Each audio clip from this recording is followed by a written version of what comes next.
بسم اللہ الرحمن الرحیم۔ السلام علیکم۔ میں امید کرتی ہوں آپ سب خیر و عافیت سے ہوں گے اور دعا کرتی ہوں کہ اللہ پاک آپ سب کو خوشیاں عطا فرمائے۔ ناظرین، اس ویڈیو میں آپ کو رمضان المبارک کے پہلے 3 روزوں میں عمل کرنے کا وظیفہ بتاؤں گی، لیکن اگر آپ چاہتے ہیں کہ آپ کی دعائیں اس رمضان المبارک کے مہینے میں قبول ہوں تو یہ کام کریں: باوضو رہیں، خوشبو کا استعمال کریں، مسواک کریں اور اللہ کی راہ میں صدقہ کریں، اپنی نظروں کی حفاظت کریں، گناہوں سے بچیں اور اللہ میاں سے معافی مانگیں۔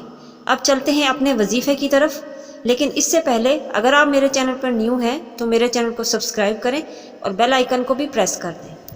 یہ وظیفہ آپ پہلے 3 روزوں میں کریں گے اور اللہ کے حکم سے پورا سال خوشحال اور آسودگی سے زندگی گزاریں گے۔ اگر آپ کی زندگی میں کوئی مسئلہ ہے، تکالیف ہیں، قرض کی پریشانی ہے، اولاد کی نافرمانی کا دکھ ہے، گھریلو ناچاکیاں ہیں اور کوئی نہ کوئی آپ کو تنگ اور پریشان کرتا ہے اور آپ چاہتے ہیں کہ آپ کے تمام مسائل حل ہونا شروع ہو جائیں، تو اس کے لیے یہ عمل کریں۔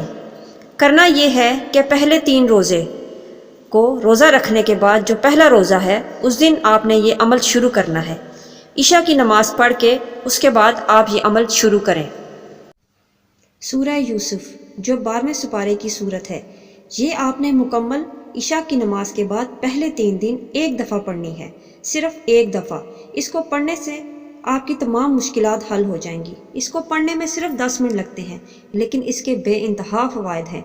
اس کو پڑھنے کے بعد جب 3 دن آپ اس عمل کو کر لیں گے تو آپ خود محسوس کریں گے کہ کس طرح آپ کی زندگی میں خوشحالیاں آ رہی ہیں، آپ کی تمام مشکلات حل ہو رہی ہیں، پریشانیوں سے آپ کو نجات مل رہی ہے، اللہ کا خصوصی کرم آپ پر رہے گا۔ امید کرتی ہوں میرے اس بتائے ہوئے وظیفے سے آپ بھرپور فائدہ اٹھائیں گے۔ اپنی دعاؤں میں یاد رکھیے گا اور اپنا بہت خیال رکھیے گا۔ اللہ حافظ۔